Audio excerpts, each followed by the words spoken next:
you don't ever want anyone to get injured.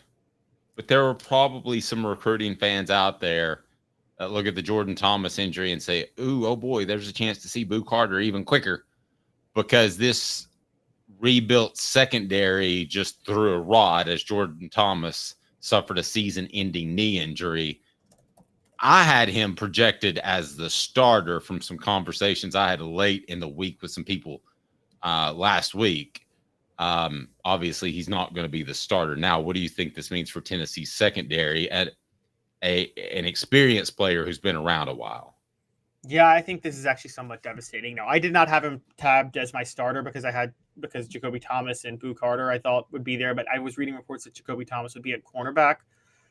Jourdan Thomas started playing a lot at safety down the stretch of last season. If you remember, he actually played all 12 games last year during the regular season as a sophomore in 2023. They really liked him. He was your typical, I don't know, like if you want to say like athletic or elite, but kind of your development guy that was a very smart player. Does that make sense? And yes. I think that he was that type of player, which, by the way, that can be very valuable at safety. And so, you know this, Dave. We go back in time. Jonathan Hefney, Rashad Baker, both of them very effective free safeties because they were very smart players, right? And their intelligence outweighed their maybe physical gifts. Yes, can I predict something Sure. that I really hope I'm wrong about? I think Boo Carter is going to be the guy that steps in. It's not free safety like Rashad Baker was, but Rashad Baker is still being drugged by Brandon Tofield somewhere in South Baton Rouge. I think that Boo Carter is going to have a couple of moments like that. But I still think his play is going to be overall good. But I think he's going to have a couple of embarrassing moments. I think he's confident enough where it's not going to bother him at all. But some Tennessee fans will get down on him because of those moments that may stand out, Caleb. But you can't see the secondary on TV half the time, so you don't know what he's doing. I think he's still going to be a good player and probably has to play. I had him starting by midseason at strong safety or the star position. I now think he starts first month of the season, if not the beginning of the season, with the Jourdan Thomas injury. So, I mean, there are other possibilities. You could go cornerback Christian Charles, but I think he is more of a corner. Temple transfer Jalen McMurray. So they have options. Who I think is going to be the star nickel. I mean, not star. That's tricky to say, but yeah, nickel. Right. I do too. But the point is, Harrison, the son of Rodney Harrison, Christian Harrison. Don't forget him. Another safety. You know, I'm not forgetting him. I wanted to get to him. Why has he not had a bigger impact? What if he's just limited athletically? I think he knows the game. I mean, you can sometimes just be sometimes you can be not as good as your parents. And I mean, Tennessee during the Butch Jones era, Tennessee had a collective. Yeah, exactly. And by the way, a lot of those kids of elite NFL players, the thing that helps them is they go to college having a deep understanding of the game, right? So they pick things up pretty quickly. Mm-hmm. And a great example for those who don't remember, during the Butch Jones year, Tennessee had 3 sons of former players in the secondary. They had Todd Kelly Jr., they had Balin Buchanan, the son of Ray Buchanan, and they had Nigel Warrior, the son of Dale Carter, all on the roster together. I was a fan of all of them. I think they were all good guys, good players. Balin Buchanan just got wrecked with some injury issues. I think Nigel Warrior just was a little bit limited in what he could do when he went pro or tried to go pro.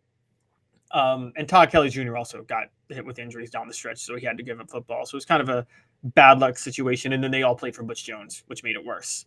But Christian Harrison just kind of gives me those type of vibes. He's a depth guy. I don't think the promise of being elite is what you see with him. Yeah, I think he's a big-time depth guy, and I think that's why they redshirted him last year. I know he was banged up, but he played in 5 games and then ended up playing in the bowl game. I like what he did his freshman year. He played in 8 games, special teams. I agree with you. I think he's a depth guy, and I think you redshirt him because you keep him perhaps another year. I think he's one of those type of guys, but can he step in and take up the slack for a Jourdan Thomas even? I think that would be asking an awful lot if he hasn't done more to this point in his career. Yeah, Jourdan Thomas is to Christian Harrison what Ricky Gibson is to Jordan Matthews. Funny enough, where I had my money on, they were all in the same class. And we all had our money on Jordan Matthews and Christian Harrison being the future at cornerback and safety. And then down the stretch of last year, they turned to Ricky Gibson and Jourdan Thomas. And so that was kind of interesting how that all worked out. We didn't have the same like insane hype for Jourdan Thomas that we did for Ricky Gibson, to be fair. I'm with you with Boo Carter.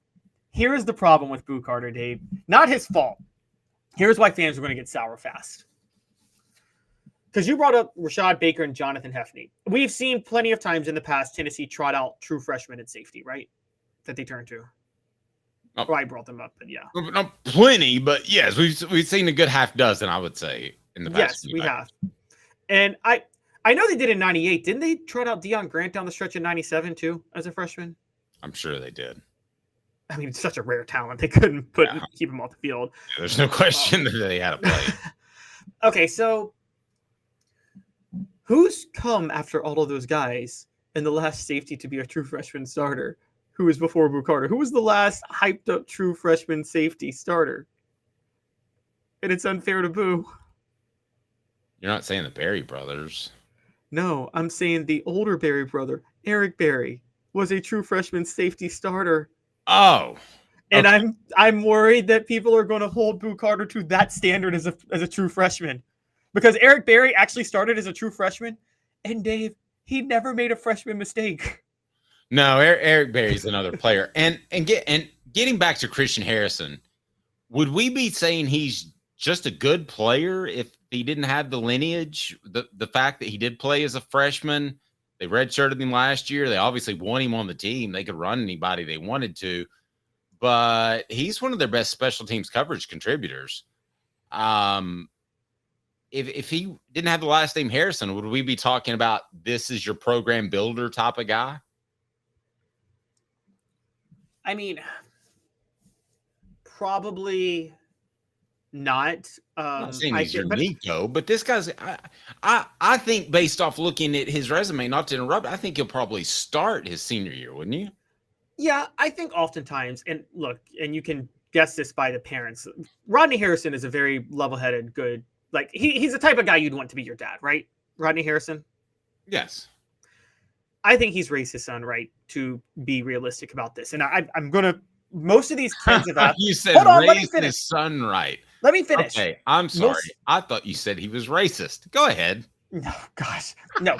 Most of these kids of athletes who aren't as good as their fathers, if the athlete was a good dad and you trusted him as a level-headed person, they are going to be self-aware that maybe they don't have a career in this, so they're playing football for fun and they're preparing for something else. Michael Munoz was very aware that he wasn't as good as his father, right? And was very level-headed. His father raised him right.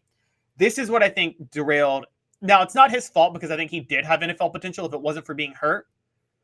But I don't think Gerald Riggs Jr. took too well that he wasn't going to be as good as his father in the NFL. Well, his father, I believe, is one of the most underrated running backs of all time. And Gerald Riggs remember, after the 2004 season, we all thought Gerald Riggs was an NFL prospect, right? And then he got hurt in 2005. And I guess you may know more, but did that injury was he not able to come back from that for the pros? You know, I really haven't talked to Gerald about why it didn't work out in the NFL for a longer period of time. I don't know. I would be speaking out of turn. I know that I thought they had a really good set of tailbacks there in Cedric Houston as well. And sometimes you have great college tailbacks and they don't end up having success in the NFL. But Riggs was on that 04 team where they both ran for 1,000 yards.